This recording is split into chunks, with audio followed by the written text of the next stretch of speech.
رسوله الكريم أما بعد فقد قال الله تعالى في شأن حبيبه إن الله وملائكته يصلون على النبي يا أيها الذين آمنوا صلوا عليه وسلموا تسليما اللهم صل على سيدنا وشفيعنا وحبيبنا ومولانا محمد بعدد كل داء ودواء وبعدد كل علة وشفاء رب اشرح لي صدري ويسر لي أمري واحلل عقدة من لساني يفقه قولي واجعل لي وزيرا من أهلي ربنا زدنا علما نافعا وحكمة تامة اللهم افتح لنا أبواب الخير اللهم أرنا الحق حقا وارزقنا اتباعه وأرنا الباطل باطلا وارزقنا اجتنابه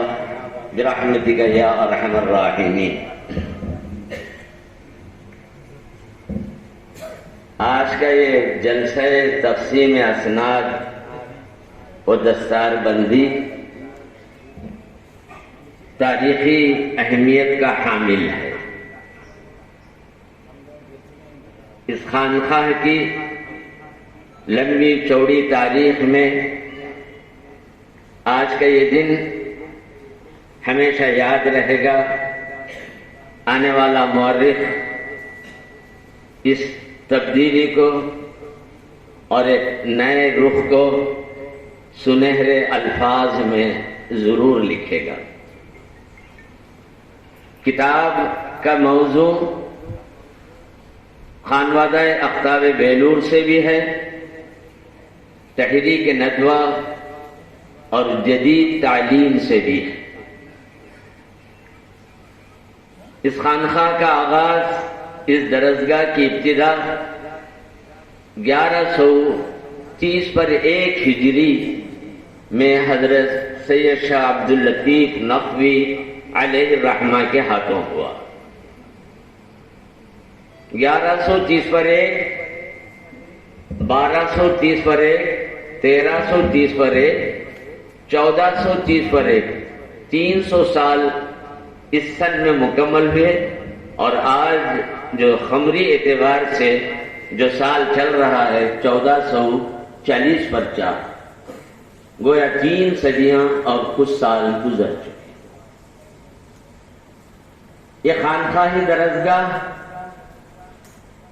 مسلسل سجادگان کرام کی نگرانی میں اور ان کی نظامت اور سرپرستی میں اتنا لمبا چوڑا سفر طے کرتے آیا۔ حضرت عبداللطیف کی صلبی اولاد میں سب سے آخری سجادہ نشین ہم سب کے مرشد روحانی شیخ المشائخ اعلیٰ حضرت ابو النصر قطب الدین سید شاہ محمد باقری قادری علیہ الرحمہ اس خانوادے کے آخری صلبی سجادہ نشین ثابت ہوئے۔ 1415 میں آپ کا وصال ہوا، تو یہاں سے یہاں کی تاریخی روایتیں اور یہاں کے خانقاہی نظام نے ایک نیا رخ اختیار کیا۔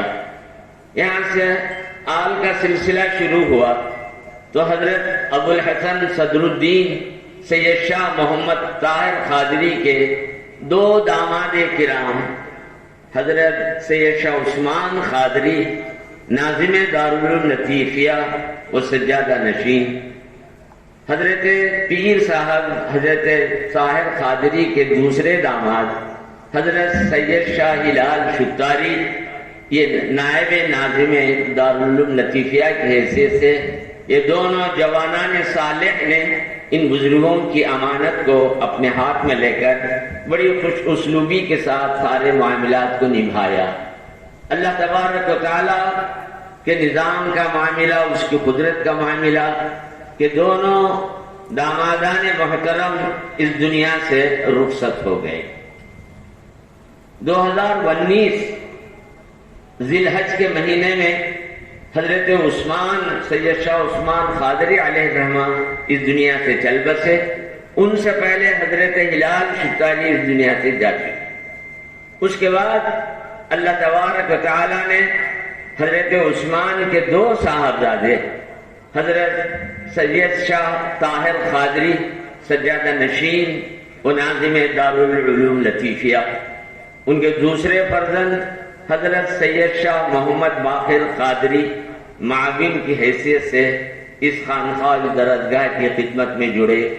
پھر اللہ تبارک و تعالی نے حضرت ہلال شتاری مرحوم کے داماد، دوسرے داماد سید شاہ حمید الدین المعروف نوید پاشا ورنگل، نبی سید خادم محی الدین قادری عرس حویلی جاگیر، نائب ناظم دارالعلوم لطیفیہ کی حیثیت سے ان تینوں جوان سال حضرات کی خدمت میں اللہ نے خانقاہ اور دارالعلوم لطیفیہ کی نظامت و صدارت و نگرانی و خدمت گزاری ساری چیزیں ان حضرات کے حوالے کیا۔ تو اتنی ساری تفصیل میں نے اس لیے کہی کہ اب جو دور شروع ہو رہا ہے یہ حضرت پیر صاحب کے نواسوں سے اور ان کے دامادوں سے اس طریقے سے یہ سلسلہ جاری و ساری ہو۔ اس خانقاہ کی اس لمبی چوڑی تاریخ میں تصوف کی بھی تعلیم رہی، عرفان کی بھی تعلیم رہی، سارے معاملات رہے، اور دنیوی اعتبار سے بھی یہاں کے حضرات دینی تعلیم میں، عصری تعلیم میں، انگریزی تعلیم میں برابر زمانے کے ساتھ ساتھ چلتے رہے۔ اب اصل موضوع کتاب کی طرف میں آ رہا ہوں۔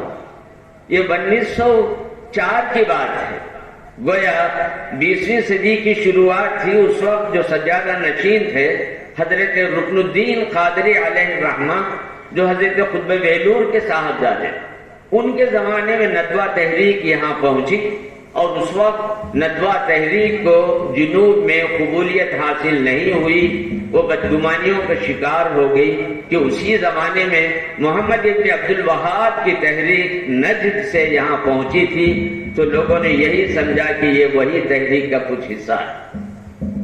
چنانچہ لکھنؤ کا یہ وفد حضرت مکان پہنچا، حضرت رکن الدین سے ملاقات کی، اور انہیں ساری چیزیں سمجھائی کہ اب ہم جدید تعلیم اور دینی مدارس کے اندر عصری تعلیم، حالات کے مطابق نئے نئے حساب، انگریزی، جغرافیہ، یہ ساری چیزیں لے آ کر ان کو زمانہ شناس بھی بنانا چاہتے ہیں۔ تو حضرت رکن الدین صاحب نے قبول کیا اور ساتھ دیا، اور اس کے اجلاس میں آپ جانے والے تھے، لیکن عین وقت پر علالت کی وجہ سے آپ نہیں آ سکے، تو اپنے صاحبزادے حضرت عبداللطیف جو اعلیٰ حضرت کے والد محترم ہیں ان کو نائب بنا کر بھیجا، اور ایک طویل خط لکھ کر بھیجا، اور یہ خط ندوہ کے اس اجلاس میں پڑھ کر سنایا گیا۔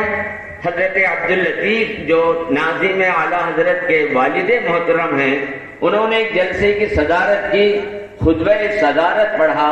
یہ ساری تفصیلات ندوۃ العلماء لکھنؤ کی رودادوں میں یہ ساری تفصیل شائع ہو چکی۔ پھر 1917 کے اندر باقیات الصالحات میں بانی باقیات کے صاحبزادے الحاج مولانا ضیاء الدین صاحب، ان کے ہاتھوں میں نظامت تھی، وہ اور لطیفیہ کے اس وقت حضرت عبداللطیف اعلیٰ حضرت کے والد سجادہ نشین تھے، حضرت رکن الدین وصال فرما چکے تھے۔ اس موقع پر لطیفیہ کے اساتذہ، یہاں کے سجادہ نشین، باقیات کے ناظم، وہاں کے اساتذہ، ان کے نام بھی اس کتاب کے اندر آ گئے ہیں۔ ان سب حضرات نے مل کر 1917 کا اجلاس پوری طریقے سے کامیاب کیا۔ مولانا ابوالحسن علی ندوی 1970 میں جب یہاں آئے تو اعلیٰ حضرت کے حجرے میں ان کا اعزاز کیا گیا، ان کے سامنے تمام آفتاب علوم کی کتابیں دے دی گئی۔ تو حضرت سید شاہ ابوالحسن جو حضرت عبداللطیف کے نانا ہوتے، ان کے سسر ہوتے، اور وہاں سے یہ سلسلہ چل رہا تھا، انہوں نے مخزن السلاسل کے نام سے ایک کتاب بتلائی جس میں 190 پر ایک سلسلے مولانا ابوالحسن اور کئی علماء اس وقت تھے، مختلف مکاتب فکر کے بھی تھے، اہل سنت بھی تھے، دوسرے حضرات بھی تھے، سب دیکھ کر حیران رہ گئے کہ ہم سمجھ رہے تھے کہ سلسلے چند ہی ہیں، آج معلوم ہوا اس خانقاہ میں پہنچ کر کہ 190 پر ایک سلاسل ہے، 91 سلاسل. حیرت کے ساتھ انہوں نے اس کتاب کو بھی لے لیا، اس کے نسخے کو بھی حاصل کیا. پھر اس حال میں آ کر انہوں نے خطاب. تو آمدن برسر مطلب اس خانقاہ کا مزاج دینی بھی رہا، دنیاوی بھی رہا، تصوف کی تعلیم بھی رہی، شریعت کی تعلیم بھی رہی، زمانے کے ساتھ ساتھ تبدیلیوں کے ساتھ انگریزی تعلیم اور جدید تعلیم کی طرف رہی.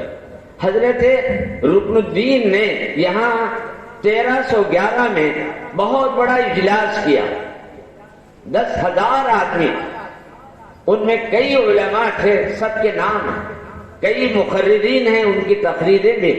اس موقع پر حضرت رکن الدین صاحب نے جو تقریر کی تھی اس کا تھوڑا سا حصہ میں آپ کو سنا کر اپنی گفتگو کو اختتام کی طرف لے جانا چاہوں گا، کیونکہ وقت کم ہے، شاید اور کوئی حضرات بھی خطاب کرنا چاہیں گے. کیونکہ بڑی اہم تاریخی گفتگو ہے جو اس خانقاہ سے جڑی ہوئی، اس لیے میں نے مناسب سمجھا کہ اس کے اوپر کچھ نہ کچھ وقت لگا دیا جائے. اس وقت اجلاس میں حضرت نے جو تقریر کی، وہ تقریر کے لیے ایک پس منظر ہے، ایک ماحول ہے، اس عہد کی ایک تصویر ہے کہ یہ تقریر کس پس منظر میں، کس موقع پر سجادہ نشین حضرت رکن الدین نے تقریر. وہ دور تھا انگریزوں کی حکومت قائم ہو چکی تھی، مغلیہ سلطنت ختم ہو چکی تھی. اس وقت ملک کی سرکاری زبان فارسی تھی، اسی میں پڑھنا لکھنا، کاغذات، دستاویزات. مغل امپائر کے 600 سال میں جتنے فرامین ہیں، جتنے حکم نامے ہیں، وصیت نامے ہیں، توثیق نامے ہیں، سب فارسی زبان ہے. اس زمانے کے سارے علماء کی تحریریں بھی فارسی میں ہوا کرتی. یہی وجہ ہے کہ اس خانوادے کے تمام اکابرین، حضرت قربی، حضرت ذوقی، حضرت مہدی، حضرت خطبہ ویلور، ان کی پوری تصانیف فارسی زبان ہے. اور فارسی زبان سرکاری زبان اور بڑی حد تک عوامی زبان. سارے معاملات دفتروں کی اسی زبان میں ہوتے. انگریز جیسے ہی اس ملک پر قابض ہو گئے، انہوں نے فارسی زبان کو ہٹا دیا، سرکاری زبان انگریزی بن گئی. علماء کا طبقہ انگریزی سے بالکل ناآشنا تھا، فارسی ان کی مادری زبان کی طرح تھی، ان کی دعوت و تبلیغ فارسی میں تھی. اردو زبان کی شروعات کا دور تھا، دکنی زبان چاروں طرف چل رہی تھی، دکنی زبان میں رسالے لکھے جا رہے تھے، شاعری ہو رہی تھی، نثر کی کتابیں لکھی جا رہی تھی. حضرت ذوقی سے لے کر حضرت خطبہ ویلور تک اردو نثر میں کئی کتابیں سامنے آئیں. تو اس ماحول میں شمالی ہند کے اندر علماء نے انگریزی زبان کی مخالفت کی. پورے نہیں، اکثریت نے مخالفت کی، یہ سمجھ کر کے یہ انگریز کی زبان ہے. انگریز کی نفرت کے ساتھ ساتھ انگریزی زبان سے بھی نفرت کی، ان کی چیزوں سے نفرت کی. آپ نے ترک موالات، نان کوآپریشن، کہ ان کی ساری چیزوں کا بائیکاٹ کیا جائے، اس سلسلے میں انہوں نے زبان کو بھی ہٹا دیا. جنوب اس سلسلے میں بچا رہا. یہاں علماء میں بھی وہ فکر نہیں رہی، الا ماشاءاللہ کچھ لوگ رہے. تو اس موقع پر اس مقام کے، اس خانقاہ کے سجادہ نشین حضرت رکن الدین نے 1311 کے اجلاس میں، اس رودات کے اندر، اس موقع پر انہوں نے یہ بات کہی، انگریزی زبان درجہ کفر تک پہنچاتی ہے، یہ غلط ہے. وہ بھی ایک زبان ہے، زبان کا سیکھنا یہ فائدہ مند چیز ہے. انگریزی زبان چونکہ ملک کی سرکاری زبان بن چکی ہے، اسی میں سارے معاملات ہیں، دفتری معاملات ہیں، اور یہ زبان کا سیکھنا علماء کے لیے بھی ضروری ہے کہ معاملات کو نبھانے کے لیے، تعلقات کے لیے سب سے بڑی بات دین کو عالمی حیثیت سے پیش کرنے کے لیے علماء کا اس زبان سے واقف ہونا نہایت ضروری ہے. اگر دعوت اسلام کو، تبلیغ کو انگریزی زبان میں نہیں پیش کیا جائے تو خیر امت کا جو اعزاز ہمیں حاصل ہے وہ ہمارے ہاتھ سے چلا جائے گا. یہ تقریر انہوں نے کی. اسی کے ساتھ یہ بات بھی انہوں نے ساتھ لکھی، علم سب سے بڑی دولت ہے، اگر علم نہیں تو کوئی چیز نہیں، نہ دین کی دولت نہ دنیا کی دولت، کسی اعتبار سے کوئی نہیں رہے گا۔ لہذا ہمارے علماء اس زبان کو اختیار کریں۔ اس موقع پر مولانا فخر الدین ایک بہت بڑی شخصیت تھی، انہوں نے عورتوں کی تعلیم کی طرف بھی توجہ دی کہ یہ کیا معنی ہے کہ مرد تعلیم حاصل کریں، عورتیں تعلیم حاصل نہ کریں۔ اسلام کی تاریخ میں عورتیں برابر تعلیم سے جڑی رہیں، تو لہذا ہم اپنی عورتوں کو بھی دینی تعلیم اور دنیاوی تعلیم دونوں کو توازن کے ساتھ لے کر جانا چاہیے۔ تو محترم بزرگوں، یہ چند چیزیں میں نے اس کتاب کے آپ کے سامنے اس لیے رکھی تاکہ آپ یہ محسوس کریں کہ خانخواہ صرف خانخواہی یا صرف گوشہ نشینی کی زندگی وہ نہیں ہے، بلکہ یہاں عصری زمانہ، تقاضا، ماحول سب کو سمجھ کر آگے بڑھنے کا پیغام۔ آپ کو سن کر حیرت ہوگی، حضرت خطب ویلور نے انگریزی پڑھی، اسی زبان میں عیسائیوں کی ساری کتابوں کا لٹریچر انہوں نے مطالعہ کیا، 340 نقص تناقض اس کے اندر جو بگاڑ تھا وہ لکھ کر انہوں نے پادریوں کو، سینٹرل چرچ کو، دنیا کے کئی مقامات پر بھیج دیا۔ سب حیران رہ گئے کہ ایک ہندی شخص نے انگریزی زبان سیکھ کر ہماری کتابوں کے اندر جو کمیاں ہیں انہوں نے پیش کی۔ یہ حضرت خطب ویلور کا اپنی زندگی میں اپنے دور کا سب سے بڑا کارنامہ۔ مولانا ابوالحسن علی ندوی کے والد مولانا حکیم سید عبدالحی نے نزہت الخواطر، ان کی کئی جلدیں، 6ٹھی جلد میں آپ کو یہ چیز ملے گی، حضرت خطب ویلور کا تذکرہ کیا، حضرت خربی رحمت اللہ تعالی علیہ کا تذکرہ کیا۔ خطب ویلور کے بارے میں الامام یہ لفظ انہوں نے لکھا اور لکھتے ہیں وَقَدْ تَلَقَّى اللُّغَةَ الْإِنْگْلِزِيَّةَ وَبَعَثَ رِسَالَةً إِلَى مَلِكَةِ إِنْگْلَتَرا وَيَدْعُوهَا إِلَى الْإِسْلَامِ۔ اس زمانے کے، اس دور کے علماء میں خطب ویلور ہی ایک ایسی شخصیت رہی، انہوں نے انگریزی زبان سیکھی، انگریزی زبان میں اسلام کا پیغام دوسروں تک پہنچایا۔ سب سے بڑی حیرت کی بات ہے، ملکہ برطانیہ کی خدمت میں اسی زبان میں دعوت اسلام کا خط بھیجا۔ ملکہ نے اس کا جواب دیا، کہا کہ اتنی بڑی سلطنت کی میں ایک حکمران ہونے کی وجہ سے اسلام کی دعوت قبول کرنے میں میرے لیے کچھ مشکلات ہیں، مجھے خوشی ہے میری مملکت میں ایک ایسا مرد باصفا، مرد حق ہے جو علانیہ طور پر اپنی بات کو لوگوں کے سامنے پیش کرتا۔ اس کے بعد انہوں نے ماہانہ 100 روپے وظیفہ جاری کیا، تو حضرت خطب ویلور نے خط کے ذریعے معذرت کے ساتھ، شکریہ کے ساتھ کہا فقیر کو اس کی ضرورت نہیں ہے، فقیر نے جو دعوت دی صرف اللہ اور اس کے رسول کی خوشنودی کے لیے ہے۔ تو اس آیت کو بھی انہوں نے خط کے لیے اندر لکھا، ان اجری الا علی اللہ، میرا اجر اللہ تبارک و تعالیٰ کے پاس ہے، وہی دینے والا ہے، اے ملکہ ان چیزوں کی مجھے ضرورت نہیں، یہ کہہ کر آپ نے واپس۔ تو محترم بزرگوں اور عزیز ساتھیوں، یہ تو اس خانخواہ کا وہ پہلو ہے جو عصری تعلیم، جدید تعلیم، حالات حاضرہ کو بھی ساتھ لے کر چلنے کا مزاج ان بزرگوں نے رکھا۔ ایک خانخواہ کی خاص بات بتلاتے ہوئے میں اپنی بات کو جلد سے جلد ختم کرنے کی کوشش کروں گا۔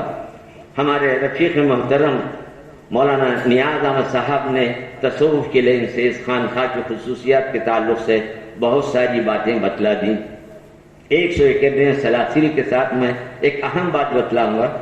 انہوں نے سند کی بات کہی، سند، اسناد، مسند، مسند، ٹیکا لگانا، تکیہ لانا، ایک پر اعتماد کرنا، یہ بات سند حدیث ہے، سند فراغت ہے، سند خرت ہے۔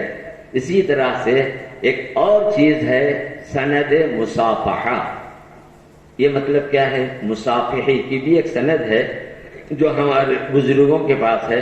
وہ چیز اعلیٰ حضرت قبلہ شیخ المشائخ ابو نصر قطب الدین رحمت اللہ تعالی علیہ کے ذریعے سے کئی حضرات کو مل چکی ہے۔ اس آخر کو بھی وہ سند حاصل ہوئے۔ یہ سند کا مطلب یہ ہے کہ شیخ ہم سے مصافحہ کر اجازت دیں گے تو ہمارا ہاتھ اپنے شیخ کے ہاتھ پر، اپنے شیخ کا ہاتھ ان کے شیخ کے ہاتھ پر، اسی طریقے سے یہ تسلسل پہنچتے پہنچتے نبی اکرم صلی اللہ علیہ وسلم کے دست مبارک تک پہنچتا ہے۔ چنانچہ ایک حدیث بھی سند میں نقل کی جاتی ہے، من صافحنی وصافح من صافح الی یوم القیامہ دخل الجنہ۔ علامہ جلال الدین سیوطی نے اس حدیث کو نقل کیا ہے، حضرات علماء کے لیے میں حوالہ بھی دے رہا ہوں۔ مولانا ارتضیٰ علی خان خوشنود انہوں نے بھی قصیدہ بردہ کی شرح میں اس حدیث کو نقل کیا ہے۔ تو اس حدیث کا مطلب یہ ہے، جس مسلمان نے مجھ سے مصافحہ کیا، اب وہ مسلمان کو وہ تو صحابی رسول ہے، جس نے بھی مجھ سے مصافحہ کیا، مجھ سے مصافحہ کرنے والے سے جس نے مصافحہ کیا، اس شخص سے جس نے مصافحہ کیا، اس سے جس نے مصافحہ کیا، ہم چنی مسلسل۔ اسی طریقے سے یہ سند اعلیٰ حضرت مرحوم سے لے کر نبی اکرم صلی اللہ علیہ وسلم کے ذات گرامی تک پہنچتی ہے، اس کو سند مصافحہ کا نام دیا گیا ہے۔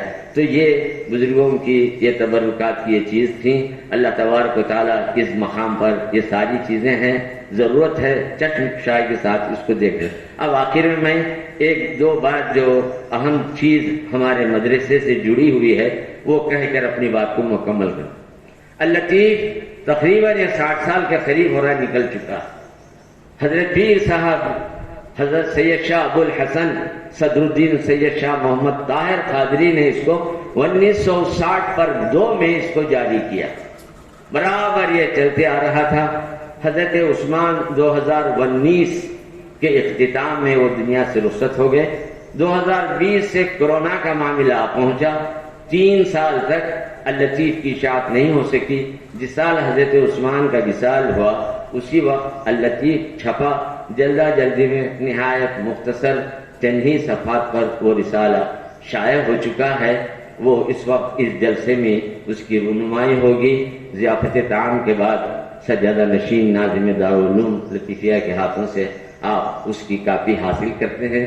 ہمارے بزرگوں نے اس سلسلے کو اللطیف کو یہاں کی تاریخ، یہاں کے بزرگوں کی تصانیف، حالات حاضرہ سے متعلق مضامین، ساری چیزوں کو رکھ کر تحریری طور پر عوام کی خدمت کر رہے ہیں۔ دعا فرمائیں کہ یہ مجلہ، یہ جریدہ جو علمی ہے، ادبی ہے، عرفانی ہے، تاریخی ہے، اصلاحی ہے، اس کا تسلسل جاری و ساری رہے اور اس کا فیضان بھی عام ہوتے رہے۔